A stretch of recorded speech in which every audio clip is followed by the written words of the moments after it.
Welcome back. Seasons may change, but one thing is certain year-round. Plants, evergreens, shrubs, they all need regular maintenance. Recently, I had a nice little chat with our garden expert, Derek Thomas, about some of the questions that you, the viewers at home, have asked him recently about how to get longer life for your plants and your shrubs. And here's what Derek had to say.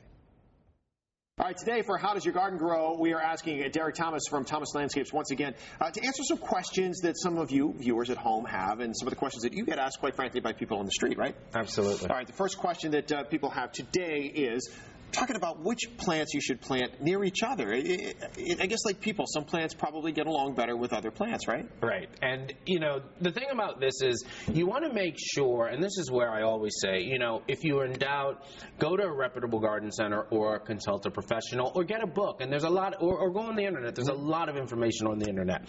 What you want to make sure with your plants so that they do play nice, right, is that they have, you know, they have similar requirements. In other words, you have plants that will only thrive in full sun, or like you were mentioning to me, you know, that your dad's into orchids. Right. Well, orchids like to have a shade canopy because they grow under the canopy of a tree. So you don't want to put that with something that needs a lot of sun. So you don't want to put that with something that needs a lot of sun, because what will end up happening is that the plant that needs shade will burn. Plants can get sunburned. And the plant that needs full sun, if you put it in a shaded environment, it will not thrive, or it will become what's called leggy, and it won't have the nice compact growth that you want. Something else that we were talking about, if we use some of these as an example, also depends maybe where we plant it in our landscaping setup, right? Absolutely. It depends on where you plant it. For instance, this little globe arborvitae, beautiful plant. You know, you see it, you want to get it home, you want to get it in a spot, and suddenly it's going to quadruple in size over time. So make sure that you plant it, you know, it's the right plant for the right place also. So not only are they going to get along, but make sure that, you know, they're going to be in their proper order. Yeah, you don't want one outgrowing the other one or anything like that. When we talk about another question that folks had, when we talk about caring for the plants, a difference between caring for plants perhaps versus your vegetable garden that you might have out there. Is there a big difference in maintaining these? Yeah, well, you know, the biggest thing, and there again, you know, do your research. Vegetable gardens, all vegetables need at least 6 hours of sun. And where a lot of people will fail is that they won't check out the site where they want to put their vegetable garden in. Many times we get called out and, you know, people are like, my tomatoes did horribly. And I get there and the tomatoes are planted on the north side of the house. They've never gotten any sun. Therefore, they have no reason to grow. Right. So vegetables need 6 hours of sunlight. The other thing is that a vegetable garden can usually take a higher nitrogen fertilizer because you want to elicit that initial growth. But once the growth has happened, then you want to boost up the phosphate, because the phosphate is what's going to produce the veggies. That's what so, you know, and you want to know that.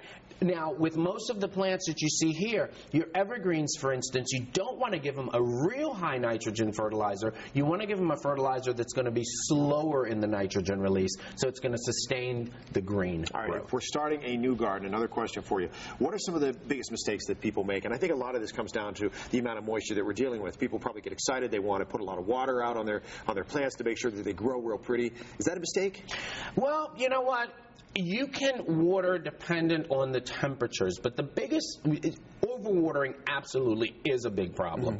What you want to make sure first and foremost is that you don't ever create a compacted soil in your new garden.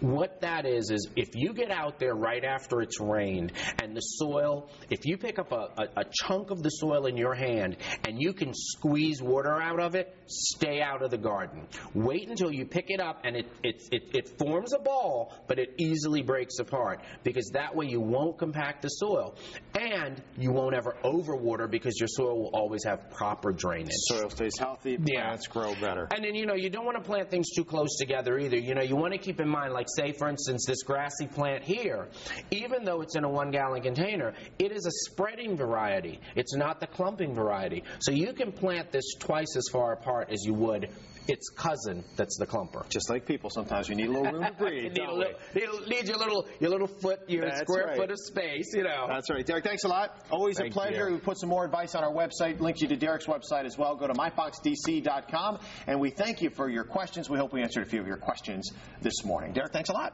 Thank you. And Derek's going to be back in the studio with us live next week to talk about how to help your outdoor plants do that transition indoors as we get ready for that colder weather ahead, Allison. It's coming. So. It's coming.